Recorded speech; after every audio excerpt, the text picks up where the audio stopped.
Jayadev Galla ji. How much start?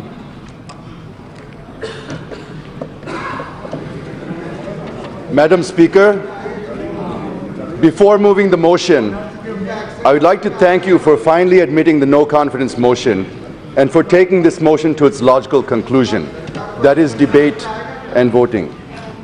I also thank my leader, Sri Nara Chandrababu Naidu Garu, and my colleague, Sri Kesineni Srinivas Garu, for giving me this opportunity to move this motion and to initiate the debate. I would also like to thank the Aam Aadmi Party, AIMIM, the CPI, the CPM, Congress, Kerala Congress, the NCP, the RJD, RSP, SP, and the Trinamool Congress, and the other parties which have extended their support to us in this motion. I was told that a first-time MP has never been given the opportunity to initiate a debate on no confidence motion.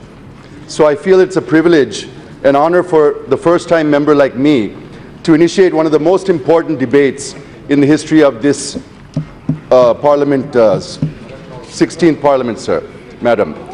With these initial words, Madam, I move the House expresses its want of confidence in the Council of Ministers.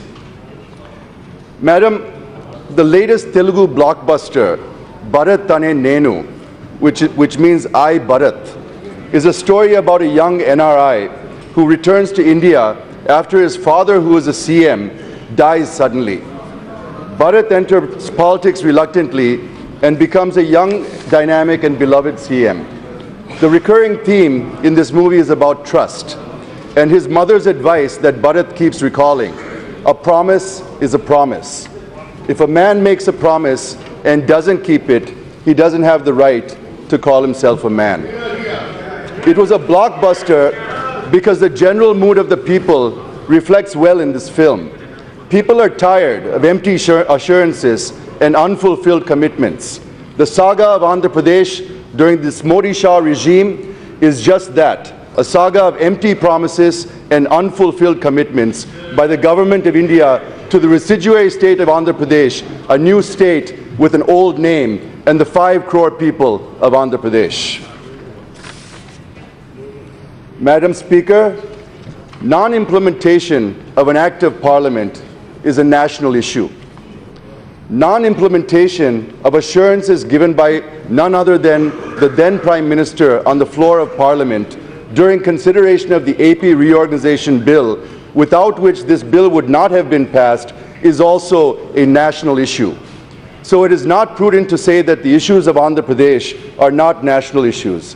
They are certainly national issues and also emotional issues for the people of AP. And today is a litmus test to this Parliament on how it ensures the implementation of these and other similar issues.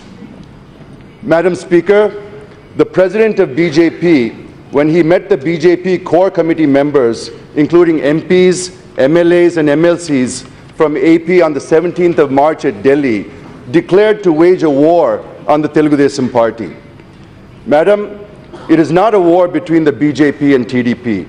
It is a war between majority and morality. It's a war between the Modi regime and Andhra Pradesh, the 5 crore people of Andhra Pradesh. It is a war against discrimination shown by the Modi regime towards Andhra Pradesh. It is a war to honor an act of Parliament and assurances made by a Prime Minister in Parliament. It is a war between the authoritarian, Machiavellian attitude of the Modi regime and the rights of states that make up the Federal Republic of India. It is a Dharma Poratam or Dharma Yudh, Madam. I request the House not to construe my views and observations in the narrow sense, but to look at them in a larger perspective of how the relationship should have been between the center and states under the federal structure.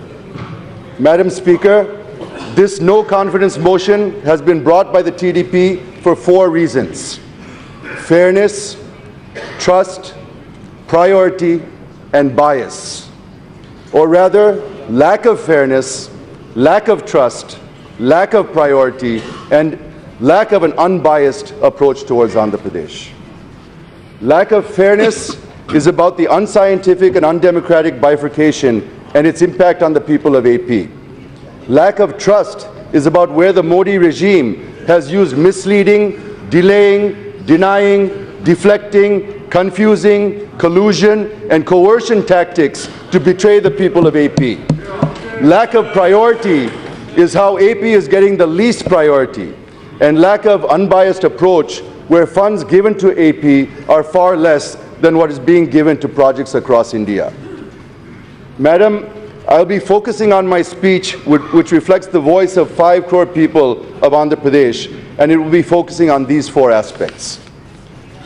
Madam, with your permission, I will be focusing on the special category status and the financial related issues of the AP Reorganization Act. And my colleague, Ram Mohan Naidu, when he gives his speech, will focus on the infrastructure and institutions in detail. It has been 4 years since the bill has been passed, and 2 new states were formed. One is an old state with a new name, the other is a new state with an old name. Telangana is not a new state, madam. AP is the new state. All the challenges and burdens to be faced by a new state are being faced by us, madam.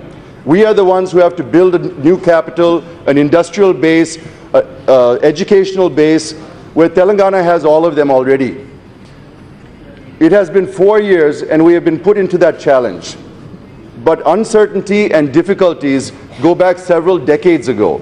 It intensified in the decade leading up to bifurcation, and we continue to struggle even after 4 years of bifurcation with the same uncertainty. So we need relief from this uncertainty, madam. Instead of providing us relief, the Modi regime is creating more uncertainties and more challenges for us. I'm not going back in history, but I certainly will go back to 2014 when AP was divided. We all know how unscientifically, undemocratically, inequitably, arbitrarily, irrationally, and by bulldozing the entire parliament, the AP Reorganization Bill was passed. This becomes clear if you look at the range of issues still languishing for resolution even 4 years later. Madam, you speak to me. No. Madam, when AP was divided, madam, it was an undemocratic way the bill was passed in the last parliament, madam. They know it very well. They know it very well how it was done. The doors were closed, the cameras were turned off, everything was done. Not like this. Please, please, nothing. No, nothing will go on the record. You speak to me. This is not proper. Let's go through it. I'm sorry. Please. Madam, you answer when your turn will comes. Yes. You speak when your chance gets. You go on. Madam, yes. When AP was divided, AP was burdened with huge revenue deficit of 16,000 crores. I'm not talking about you guys at all. Will you relax? Jayadev Galla ji. 1.3 lakh crores of loan burden was put on AP. Yes. This is not proper. Hey, bye. Kota Narsimhan ji. बैठिए ना, बैठिए आप लोग. 1.3 lakh crores of the loan burden was put on AP, madam. 24,000 crores of the undivided loan burden put on AP, for which interest is still being paid by government of AP, which shattered our FRBM limits. Power allocation was made on a consumption basis. AP is the loser, madam. Refund of tax liability made on the basis of population at 58% for AP and 42% for Telangana. AP is a loser again, since it has very, very limited revenue generation sources. Assets have been given on the basis of their location. AP lost 3,800 crores because of this, madam. Singareni Collieries, a Schedule 9 company, was given to Telangana with 51% equity.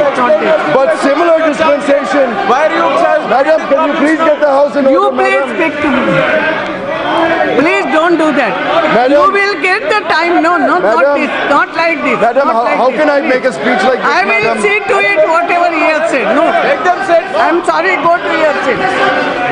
I will see to it. Please. Madam. Go to your seat, not like this. No. I'm sorry. No. Yes. I'm sorry. Jitendra ji, this is not proper. You go to your seat. Oh, if you have your personal agenda, show it somewhere. This is not your personal thing. This is no confidence motion for everyone. Please You have to let us speak. You have to let us explain our position. No, nobody will say, nothing will go on record, only Jayadev Galla statement. That's all. Madam. You please go to your seat. You will get time, sufficient time I will give you. No, not like this. Please. Madam, Yes. Please. You will get sufficient time. I will see to it. Madam, power allocation was made on consumption basis, madam. Yes. AP is the loser. Refund of tax liability was made on the basis I of will see to population it. No. at 58% for AP and 42% for Telangana. AP is a loser since it has very, very limited revenue generation sources. Assets have been given on the basis of their location. AP lost 3,800 crores because of this. Singareni Collieries, a Schedule 9 company, given to Telangana with 51% equity, but similar dispensation for its subsidiary APHMEL in AP, which is also a Schedule 9 company, has not been given to AP. Is it equal justice, madam? Madam, pension liabilities from the combined state divided on the basis of population, that is 58-42, thereby burdening AP even further, madam. 1 minute, Jayadev Galla. I am requesting all of you, please go to your seat. You will get the time, I am assuring, sufficient time you can reply that, but not like this. No, I am sorry. Okay. I will see whether he has said anything wrong, that I will discuss. But not like this. I am sorry. Please go to your seat. ये आपका झगड़ा यहाँ नहीं लाए. Please go to your seat. ऐसा नहीं होता. आप जब अपनी बारी आएगी तब आपको बोलने मिलेगा. ये क्या होता है? और सब वेल में आएंगे. पहले तो आपके लोगों को अंदर ले लो. ये वेल में है तो आप भी नहीं बोल सकोगे. ये क्या है? Let them go to it. Please. What is it?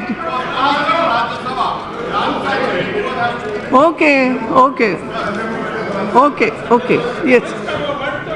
Hence, madam, I have no hesitation to say that it was not just the Congress alone, but even the BJP, which had supported the bill without insisting on the UPA government to make the bill scientific and equitable, is equally guilty. Both the national parties have crippled Andhra Pradesh, madam. Madam Speaker, it has been mentioned that even after bifurcation, AP is still better off than some states in the country. This is the reason given to us by the government on why we are not eligible for certain support like special category status. However, when we compare ourselves, we have to compare our neighbors, madam. If we live in a home, our families will tend to compare themselves and their standard of living with their neighbors and with their neighborhood. If they have the worst house on the block and least income on the block, they are not happy to be happy that they're better off than families who live on the other side of town, madam. AP is a southern state, madam. It was one of 4 southern states and now is one of 5. The undivided AP was competing on all parameters with our southern neighbors. Most of the wealth generated for the state was generated from the economic engine of the capital city of Hyderabad. The wealth that was generated in Hyderabad was generated by people from all over the undivided state of AP, who came to Hyderabad to settle in their capital and to seek their fortunes. Now, after the asymmetrical bifurcation, where Telangana with less population has been given more resources and AP with more population has been given less resources, this has created a situation where the government of AP and the people of AP do not have the resources to ensure that the quality of life is maintained for its citizens. We have to compare with our neighbors, madam, and therefore, when we look at the impact on the economy, we have to look with this lens. Madam, let me just compare a few things for you. When it comes to agriculture, after bifurcation, AP has been reduced to an agrarian state, madam. 31.77% of its revenue comes from agriculture, compared to 15.3% in Telangana, 11.39% in Tamil Nadu, and 11.68% in Karnataka. When it comes to industry, after the bifurcation, AP reduced its industrial contribution to less than 20% of our GSDP, when compared to Telangana's 22%, Tamil Nadu's 31%, and Karnataka's 24%. The All India figure is much higher than AP, which stands at 29%, madam. When it comes to services, AP lags even further behind, madam. It has just 46% of revenue from services, compared to 63% from Telangana, 57% from Tamil Nadu, and 65% in Karnataka. The national average is also ahead of AP at 54%. This clearly shows that AP is also languishing in services in spite of having rich talent base. It is due to lack of the industrial base, the service sector has also been impacted. Madam, when it comes to institutions, about 90% of institutions after bifurcation have gone to Telangana. AP has been left in the lurch. There was not even a single national institute of repute left in the residual state of Andhra Pradesh. Of course, now, Government of India has proposed some institutions, but they are also being developed at a snail's pace, madam. The impact of bifurcation is such that despite growing at the fastest pace among the southern states and in the country, the gap between Andhra Pradesh and other southern states in per capita income is clearly visible, and if the same treatment is meted out, it will only widen, madam, based on reports. Madam, when it comes to per capita income, even though the growth rate of AP is much higher than any other southern state, the per capita income is much less. Let me take you to 2014-15, where the rate of growth in AP was 13.07%, but the per capita income was the lowest, and it stood at 93,699 rupees per person, madam. Same is the case in 2015-16 and 16-17. In 16-17, the growth was 13.14%, whereas the per capita income was 1.22 lakhs when compared to Karnataka's 1.57, Telangana's 1.55, more than 20% lower than our neighbors, madam.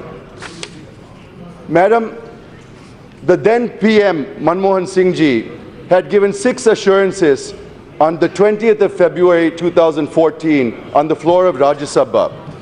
They are special category status for 5 years, industrial incentives on the lines of other 11 states, assistance to backward districts on the lines of Bundelkhand and KBK districts, amendment for Polavaram to bring 7 mandals back to AP, distribution of assets and liabilities to be completed satisfactorily, and revenue deficit between the appointed day and acceptance of the 14th Finance Commission recommendations to be compensated in 2014-15 for a 10-month period, madam, from June 2014 to March 2015.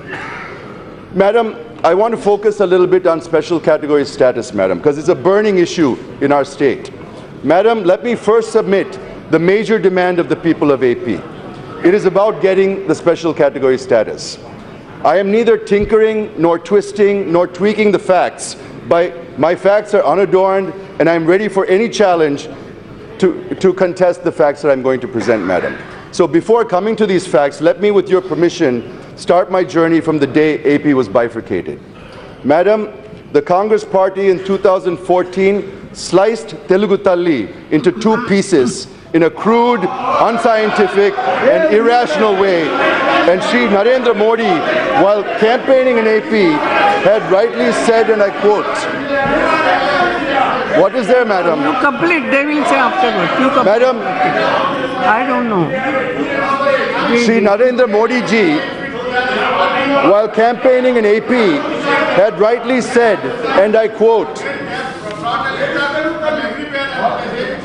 yes, you continue. Madam, yes. Shri Narendra Modi ji, while campaigning in AP, had said, Congress had killed the mother and saved the child. Had I been there, I would have saved the mother too.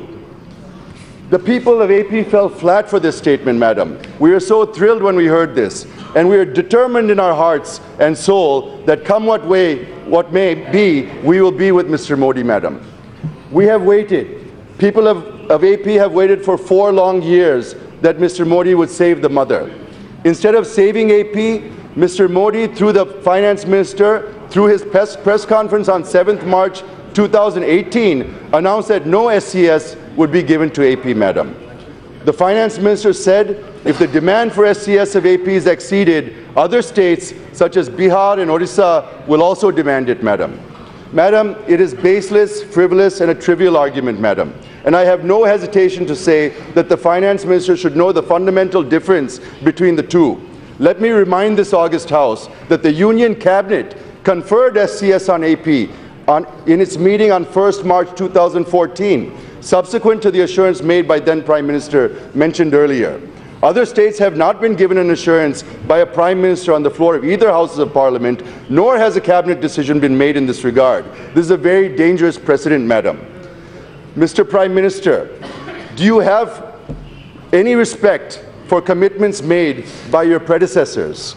Indeed, should you even have a choice? What value does the word of a Prime Minister given on the floor of the House have? Can we believe that if you give an assurance, it will be fulfilled in the future, even if you are not around? How can we function as a nation if we can't take the word of our Prime Minister given in Parliament to be respected and fulfilled?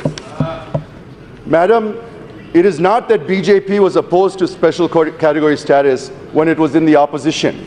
In fact, the BJP in its 2014 manifesto for assembly elections in AP assured that it would give additional 5 years of status, that is 10 years instead of the 5 years proposed by then Prime Minister. Mr. Prime Minister, in Guntur, in Nellore, in Tirupati, in front of Lord Balaji, you promised to give SCS for 10 years. And you also emphasized and appealed to the people of AP to decide whether they need a SEAM Andhra or a scam Andhra. That is, do you want to vote for SEAM Andhra do you want to vote for a clean and honest person like Chandrababu Naidu, or do you want to have a scam Andhra by voting for the opposition rival party, madam? Madam, Mr. Prime Minister, you also said, I'm a person who will not eat or allow others to eat. Main chun chun ke hisab lunga un lagamko.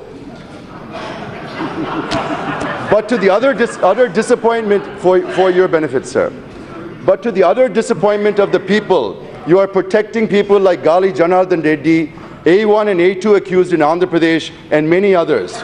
The country is aware how many cases were on the family members of Gali Janardhan Reddy were dismissed, and tickets were given in the recent Karnataka Assembly elections. This reflects how serious you are on corruption and on corrupt people.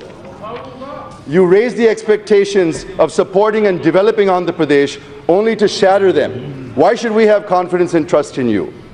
Now you are singing a different tune, which people of AP are keenly observing. And I have no doubt they would give a befitting reply in the coming elections. Go on the record. If anybody's I even go to the extent of saying that the BJP will be decimated in Andhra Pradesh, the way Congress was, if the people of AP are deceived and cheated. Mr. Prime Minister, it is not a threat. This is shrap. These are the words coming out of anguish, pain, and frustration from the people of Andhra Pradesh. And how a Prime Minister on whom we had immense faith has deceived and betrayed the people of AP in such a blatant and rude manner. The third point I wish to make is relating to Article 4 of the Constitution. It says that when any state is bifurcated under Article 3, AP is divided under this article, madam, then supplemental, incidental, and consequential measures can be taken by Parliament. Madam, the third point I wish to make is relating to Article 4 of the Constitution. It says that when any state is bifurcated under Article 3 and AP is bifurcated under this article, madam, then supplemental, incidental, and consequential measures can be taken by Parliament. And even the Supreme Court in Pradeep Chowdhury and the Mulla Periyar cases repeatedly said this, madam. Yes. So the point I'm trying to drive at is that the very bifurcation of the state is predicated upon assurance of special category status. Therefore, the SCS is supplemental, incidental, and consequential to the bifurcation, madam. And to say that the 14th Finance Commission has not recommended is a conceptual blunder of the Union government, Madam. Yes. So when it is clearly said in Article 4 that Parliament can do it, the 14th Finance Commission or its recommendations cannot prevent Parliament from doing it, even if they had said so, Madam. Madam, the Finance Minister and almost the entire Cabinet have been categorical that the 14th Finance Commission recommended not to confer SCS on any state. Let me disband, dismantle, and dismiss this argument at one go, Madam. Okay. Two members of the 14th Finance Commission have refuted the argument of the Finance Minister lock, stock, and barrel. Shri Govind Rao and Shri Abhijit Sen gave it in writing that the Commission did not recommend this. Even the chairman of the 14th Finance Commission, Shri Y.V. Reddy Garu, is on record saying that Commission did not recommend this. Let me quote, due to paucity of time, what Shri Govind Rao, member 14th Finance Commission, has said on SCS. He said, and I quote, "The additional terms of reference merely stated that the Commission should take into account the resources available to the successor or reorganized states in accordance with the AP Reorganization Act and the Ministry of Home Affairs notification. That did not require the Commission to deal with the question of according special category status, and it did not therefore make any recommendation in that regard.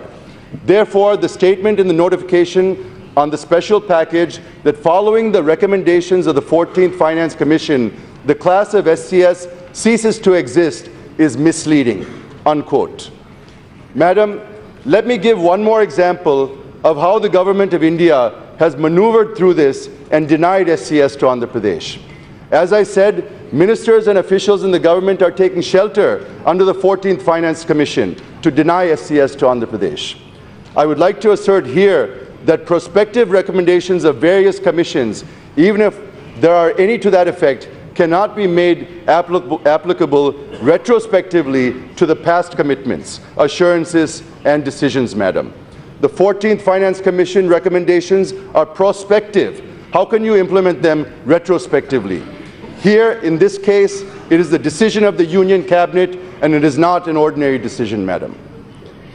In this context, I would like to recapitulate that the Union government had created a subgroup of CMs to address the issue of continuation of special category status to the Northeast and to the hilly states, which are enjoying the same in the past.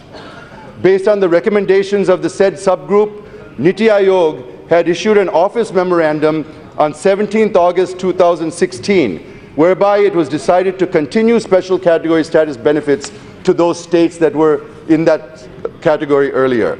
Subsequently, it has extended the financial and other benefits to them as well. So they're getting everything that special category status states used to get without the name, Madam. So when we have been demanding for special category status, your argument, Mr. Finance Minister, is that the Planning Commission was dismantled and Niti Aayog has no mandate to give SCS to any state. If that is so, how? On the basis of office memorandum dated 17th August 2016, have you extended SCS benefits to all 11 states that fall under special category status? Is it not discrimination and injustice to Andhra Pradesh? Did you not mislead us about the 14th Finance Committee recommendations? And did you not also state that it would be unconstitutional to go against these alleged recommendations? Madam, I have one more irrefutable and undeniable truth and proof to present before this august House. I hope that this will open the eyes of the Finance Minister and the Prime Minister. It was on 15th March 2018, the Minister of Planning, Shri Rao Inderjit Singh, in reply to an unstarred question number 2360 in the Rajya Sabha said, and I quote, Madam, "The 14th Finance Commission, in its recommendations, has not made any specific reference not to confer special category status to any state." So, Honorable Finance Minister, kindly stop misleading the people by twisting facts because it won't work anymore. All the proof is in front of you. You can't fool all of the people all of the time, sir. Yes. Madam, I have given 7 facts and justifications. Pardon? How much time you will? Madam, I still need a lot more time. I am madam. asking you how much time. I need another half an hour, madam. No, no half an hour. That's Yes, madam. No, no. 5 minutes. Madam, to conclude. in the history of no confidence motion, nobody has initiated a discussion less than 1 hour, madam. You please see the records. I looked at the records. Not once has a no confidence motion been initiated in less than 1 hour, madam. Please don't discriminate us here also. We're tired of this type of discrimination. Yes. Madam, I have given 7 facts and justifications why special category status should be conferred on Andhra Pradesh. They are, and to recap, assurance by none other than Prime Minister candidate Ms. Modi ji during the 2014 election campaign. Ours is not a demand, madam. Ours is to implement the cabinet decisions. The BJP manifesto said that it will give SCS for 10 years. Article 4 of the Constitution clearly and categorically says that if state is bifurcated under Article 3, then supplemental, incidental, and consequential measures can be taken by Parliament. Written views of members of the 14th Finance Commission and also views of the chairman of 14th Finance Commission on the special category status. Niti Aayog has issued office memorandum on 17th August 2016, where it was decided to continue SCS to 11 states. The Minister of Planning clearly said that 14th Finance Commission has never recommended not to confer SCS on any state. Even the CMs of Bihar and Puducherry have support granting SCS to Andhra Pradesh, madam. So with folded hands, I appeal to the Prime Minister and to Finance Minister to please at least now realize this and announce special category status to Andhra Pradesh. Madam Speaker, the BJP, the YSRCP, the Congress and now the Janasena party in Andhra Pradesh are saying that our CM has taken a U-turn and asking for SCS again instead of package, madam. Let me please go back to 2016. We are demanding for SCS till September 2016, madam. In September 2016, the Honorable Finance Minister made a statement that special package would be given, which would be equal in all respects to that of special category status. Since then, we have been waiting for this. We were waiting for this package, madam. But even after presenting his final and full budget, FM did not give even a single penny under the package, madam. It is also not true when government of AP officials came to Delhi to discuss with the ministry, did the ministry not say that the government of India is not agreeable for 90-10 on externally aided projects, Mr. Finance Minister? Instead, they were told that central assistance will be provided by a way of repayment of loans for EAP projects in the ratio of 70-30. That too only till 2020, to the extent of 15,000 crores. And this too by putting the FRB under the state head, madam, and stressing out our borrowing capacity. See how many conditions you have put on, see how many conditions you have put on EAP. And at a press conference on 7th March, the Finance Minister came with a 90-10 formula since he was cornered with facts and figures. I'm giving only one example due to paucity of time, madam. If this is how you deal with Andhra Pradesh, do you really think that people of AP would pardon you and have confidence in you and give you votes? You deceived us into accepting the special package by using the 14th Finance Commission as an excuse. You didn't even bother to give it legislative backing. To add injury to insult, we haven't received a single paisa promised in the package. Since nothing has been done so far on the special package, we are demanding to implement the cabinet decision on special category status to Andhra Pradesh, madam. So I wish to clarify the critics of our Chief Minister and the TDP that we're treading the right path. It is only you who are changing the goalposts for nefarious political gains.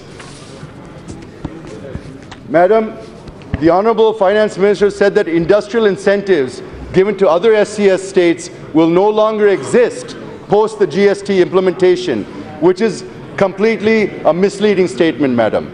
Even then, we insisted that whatever industrial incentives that these states get post the GST implementation should be given to AP as well on the lines of the assurances given by then Prime Minister. But what AP is given is 15% additional depreciation on new plant and machinery and 15% additional investment allowance. But they're given only to backward areas, not to the entire state. Secondly, It is not exclusively for 7 districts of AP alone, madam. It is for all the 150 backward districts in the entire country, and they're saying it's a special incentive for us, madam.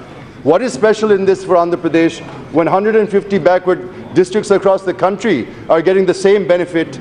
There's nothing special. Whereas even post-GST implementation, the SCS states continue to get industrial incentives in line with what they were getting earlier. As per the notification issued in July 2017, in pursuance of the budgetary support of 27,000 crores to the existing 4,324 units in SCS till sunset period of March 2027.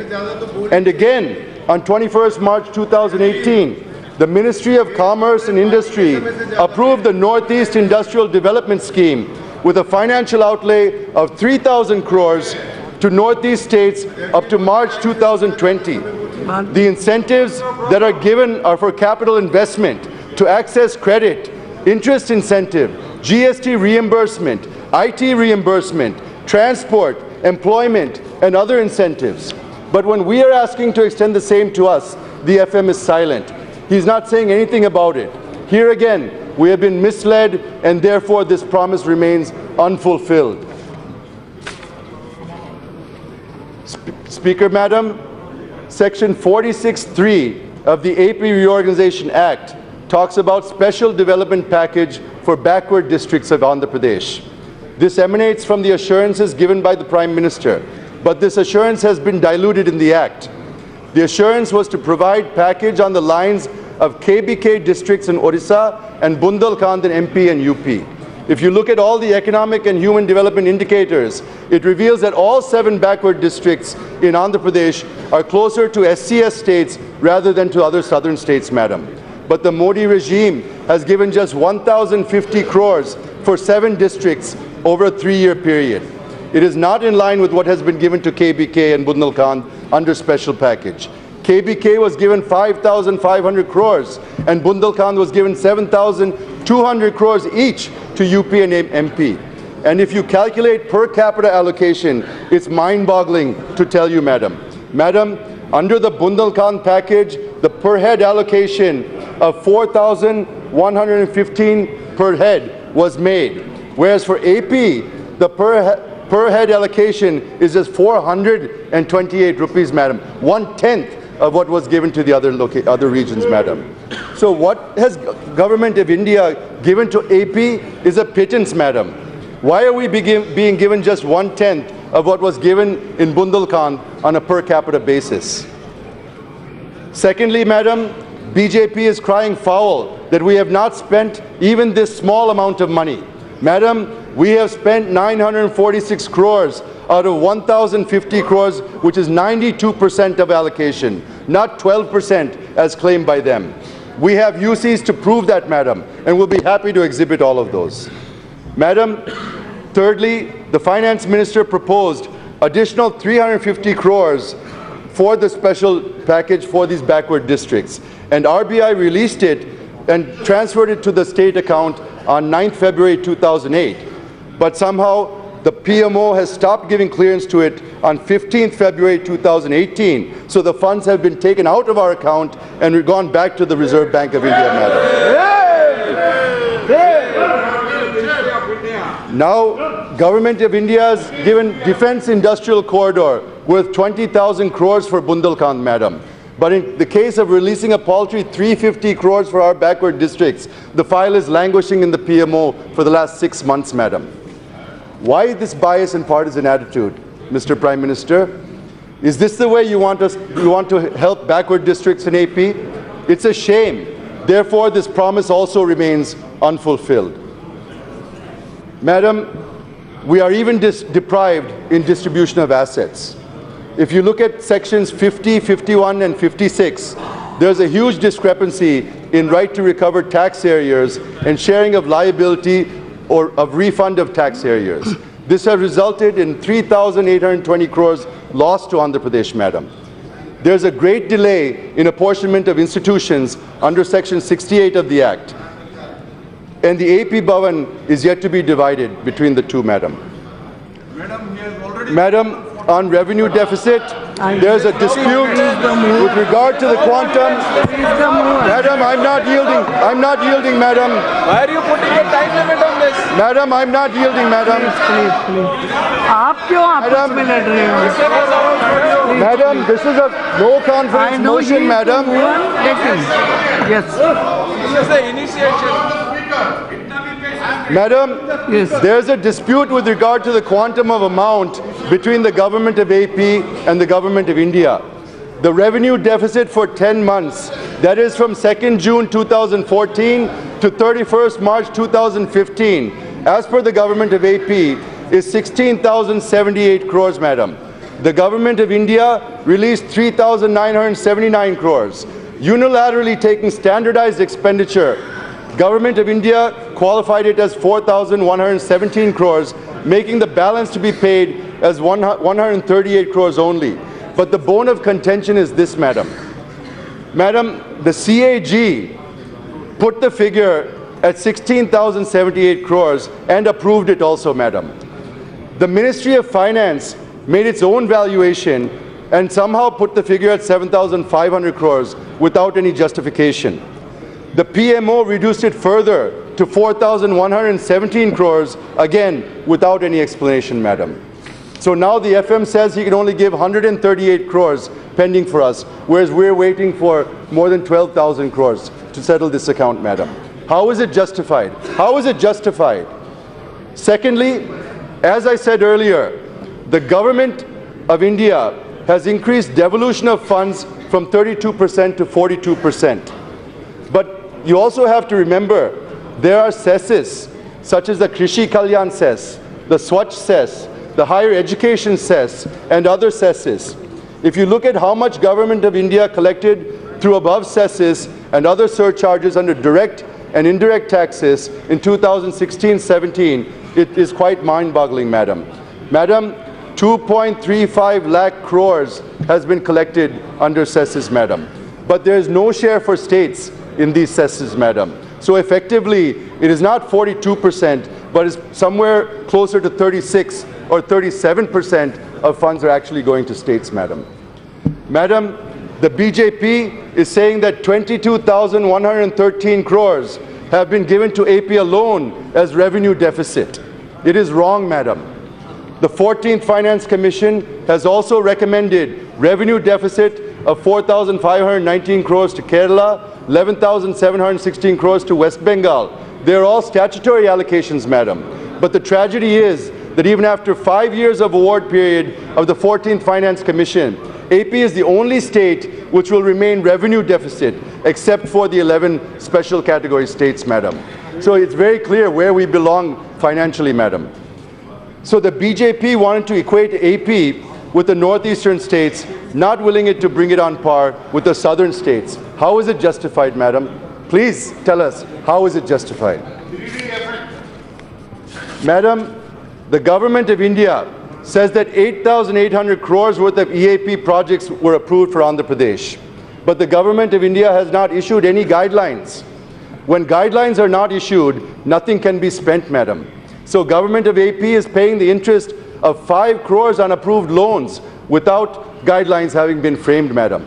The Government of AP has asked for routing them through NABARD, but again, you are putting FRBM limits onto AP, madam. Finally, the Finance Ministry agreed that they could not issue guidelines for EAP projects, madam. So we have asked for NABARD, madam. Then they said to set up an SPV, madam. Whether there's any history in the country where an SPV has been set up for EAPs, we are not aware, madam. We cannot find any such reference. To route funds through SPV, and FRBM also will be borne by the state, madam, which further burdens our financial capabilities. So it's totally a delay tactics by the Finance Minister, madam.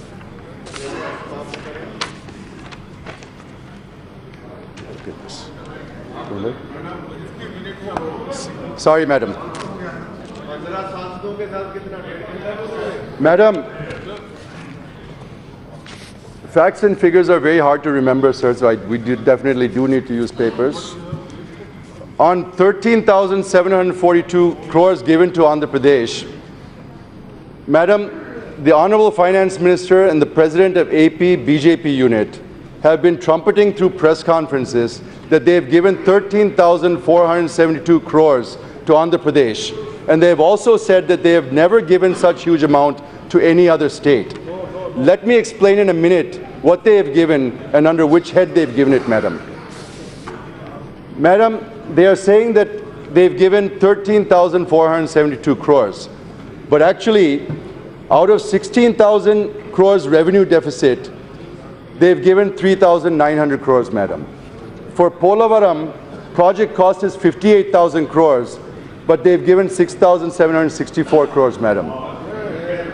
They've given 576 crores for 11 institutions, where the required amount is 11,672 crores. For the new capital, we need 43,000 crores, but we've been given only 1,550 crores, Madam. We should get 23,000 crores for the backward districts if you look at Bundelkhand package, Madam, but you've given us just 1,050 crores. So the government of AP is asking for 1.54 lakh crores, whereas you've given just 13,472 crores, Madam. The government is saying that it is fulfilling all the promises. All the promises. Madam, giving 2 to 3% of the required funds, is that fulfillment? I ask you, Madam, is it fulfillment? 2 to 3% of the requirement is not a fulfillment, Madam. It's a shame to call it that they're all being fulfilled. Now let me come under which head and section you've given us the money. Madam, the revenue deficit has been given to us as mandated under section 46(2) of the AP Reorganization Act. Money has been given for Polavaram as mandated under section 90 of the AP Reorganization Act. Money has been given for institutions under section 93 and schedule 13 of the AP Reorganization Act. Money has been given for new capital as directed under section 94(3) of the AP Reorganization Act. Money has been given for backward districts as directed under section 46(3) of the AP Reorganization Act. Madam Speaker, they are saying that they have given 13,472 crores. I agree. But they've given it under compulsion as mandated by the AP Reorganization Act. So to say that they have given this money to AP without mandate is a ridiculous comment. They have given because they are mandated to give it, but it is riddled with deceit and woefully short of being adequate. It certainly builds no confidence and no trust. Madam Speaker, section 94(3) says that the financial support for creation of essential facilities in the new capital of AP would be provided by the Government of India. The estimates were made. Madam, 43,000 crores is required over a period of 5 years to construct essential infrastructure in Amaravati. But Government of India has given just 1,500 crores and now screaming, instead of releasing more money, that Government of AP has not submitted UCs in spite of submitting the same. Madam, out of 1,500 crores given by Government of India, we have submitted UCs for more than that, Madam. We've spent 1,583 crores, Madam. 3,500 crores is the cost for the Sardar Vallabhbhai Patel statue in Gujarat, Madam. 3,000 crores is the cost for Chhatrapati Shivaji statue in Maharashtra, Madam. But you've given us 1,500 crores to build an entire capital, Madam. I'm not saying you shouldn't give that money, fine, whether the sources are from the government or from somewhere else. But the fact is, statues are getting more funding than entire capital city of Andhra Pradesh, Madam. Madam, the PM is constructing Dholera city in Gujarat, Madam.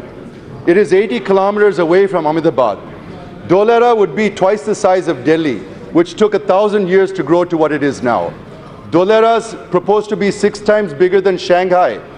Is it wrong for the enterprising people of Andhra Pradesh to dream of having a world-class capital, Madam? Yes, please answer that. Secondly, the Prime Minister is on record saying that if voted to power, he would build us a capital bigger and better than Delhi itself, Madam. He said that in front of Lord Balaji, Madam. He himself advised our CM to visit Astana, the capital of Kazakhstan, Madam. Is it not true, Mr. Prime Minister? Madam, I wish to bring to your notice and to the notice of the House that an amount of $68 billion has been spent on building the capital of Kazakhstan in Astana, madam. How can Amaravati be built with 1,500 crore rupees, madam? Thirdly, the government of AP pooled 33,000 acres of land through the pooling method, which is one of its kind in India, the value of which is more than 50,000 crores, madam. More than 30,000 farmers have given up their land, madam. Yes. And they are counting on our government and the government of India to take care of the investment that they've made by giving us that land and protecting their lives and protecting their future. The 30,000 farmers are at risk, not only here, but all the projects where land has been taken, madam. They're all suffering because of lack of funding, madam. Yes. Madam, now your half an hour is also completed. Madam, now within madam, 5 no, minutes. madam, I didn't start. I'm sorry. Madam, we didn't start until 11:15, madam. I have given we you didn't that start time. at 11 o'clock, madam. Yes, please. We didn't start at 11 o'clock, madam. Please, it's only 12 o'clock now. Please listen to me. You asked me more half an hour. I have already given you. Now you wrap up. Yes. Madam, yes. Just 10 minutes, madam. Thirdly, the government of AP pulled, for Navi Mumbai, they are giving 48,000 acres to ease the pressure on Mumbai, madam. Now the opposition parties are criticizing, why should you have 33,000 acres? But the moot point is, what are you doing to those farmers who have sacrificed their land for the capital, madam? Madam, Amaravati has been given 2,500 crores, but out of this, 1,000 crores was given to Vijayawada and Guntur for underground drainage systems, madam. When underground drainage in my city of Guntur itself costs 1,000 crores in a small town like Guntur, can we build a world-class capital for 1,500 crores, madam? It's ridiculous. Madam, for drainage, 32% work has been completed, and UCs have been submitted for 32% of the work for the UGD, madam. Madam, it's okay. These are all the copies of the UCs, madam. We'll be happy to submit them to whoever wants to take a look at them. Madam, it is 4 years' work. In 1.5 years, we've completed 32%. We've submitted UCs for works to the tune of 330 crores. This is for the UGD in Guntur, madam. The BJP is saying that only 8% has been spent. It is wrong. This can be checked through the Public Finance Management online software in the Finance Ministry. It is there for all to see, madam. Even for backward districts, out of 1,050 crores, we have spent so far 946 crores and submitted UCs. Moreover, AP is listed as the 3rd best state in the country for submitting UCs, madam. Sir, madam, we have spent 92% funds. BJP says that only 12% funds have been spent so far. It is wrong, madam. Raising the bogey of UCs and suspecting and unnecessarily tarnishing the image of our CM is not acceptable, madam.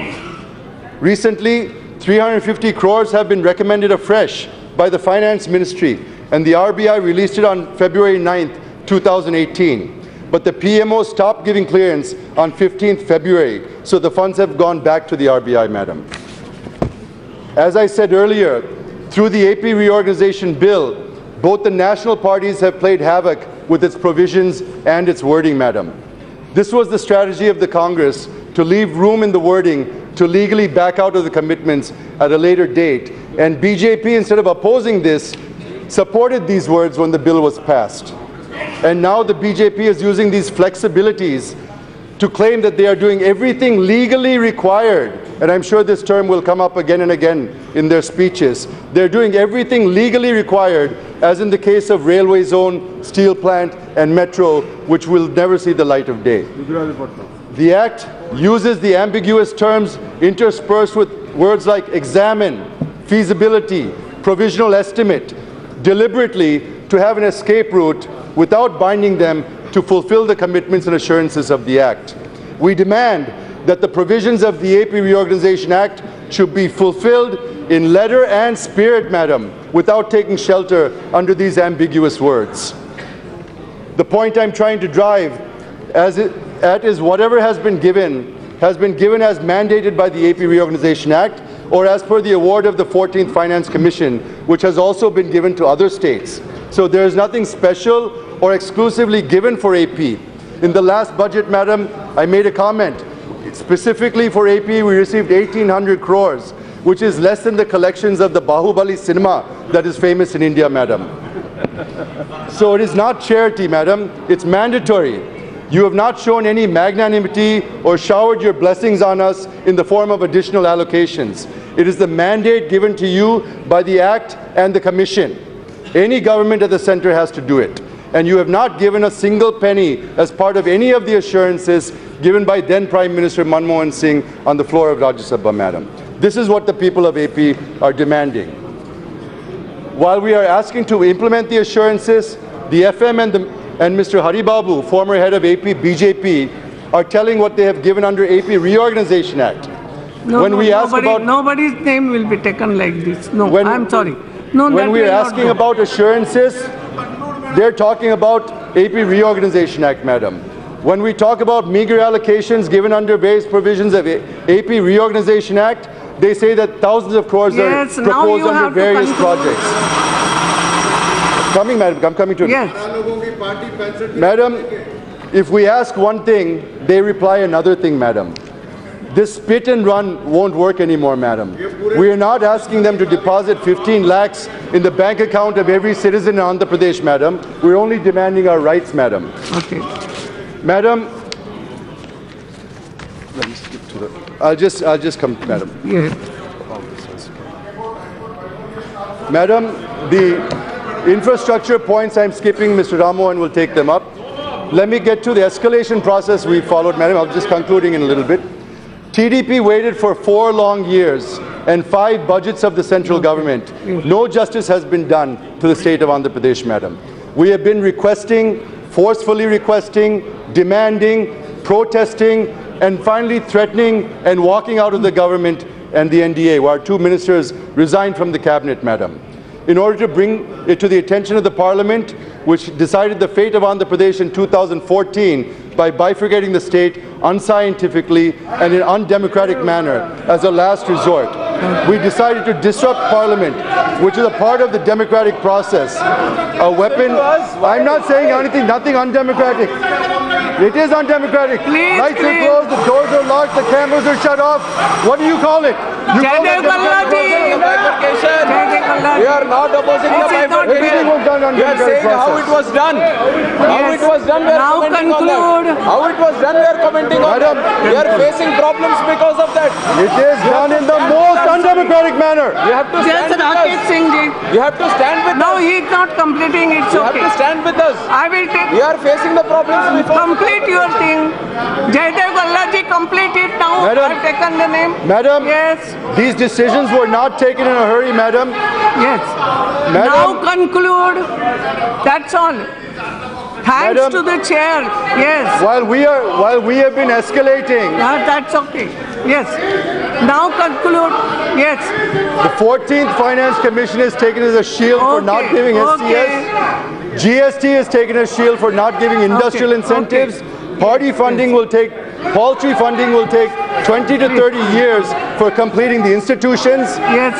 The Modi regime has been saying that they are still evaluating the railway zone, studying feasibility of the integrated steel plant at Kadapa, apart from other issues. While we are protesting the government to deliver their promises, the BJP has been delaying, misleading, colluding with our rival parties in Andhra Pradesh, and it has encouraged them to attack the TDP, Madam. Madam, while TDP MPs are on the watch list, the YSRC MPs are on the guest list of the Prime Minister and Amit Shah, Madam. It's okay now. You have completed. Madam, thank you. Madam. Thank you very much. No, now I have taken the name of Rakesh Singh. It's okay. Thank you. Thank you. Rakesh ji, Rakesh. Yes, Rakesh Singh. धन्यवाद अध्यक्ष महोदय। हो गया। आप बोलो ना बाद में जब बोलोगे जब। No. Yes, no, not like this. No, he is not concluding. What can I do? धन्यवाद अध्यक्ष महोदया. Only one sentence, that's all. Only one sentence of conclusion. No. I'm sorry.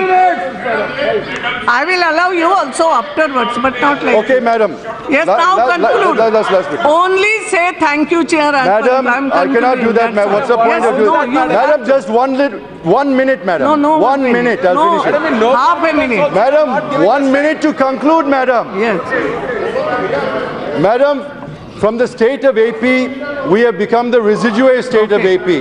We're not asking to turn the clock back. We're not asking to turn the clock back. We're only asking you to do justice to Andhra Pradesh. Yes, thank you. Madam, in conclusion, madam, it is quite relevant and necessary to quote what Sardar Vallabhbhai Patel had said, madam. Sir, will you let me do the conclusion? Please.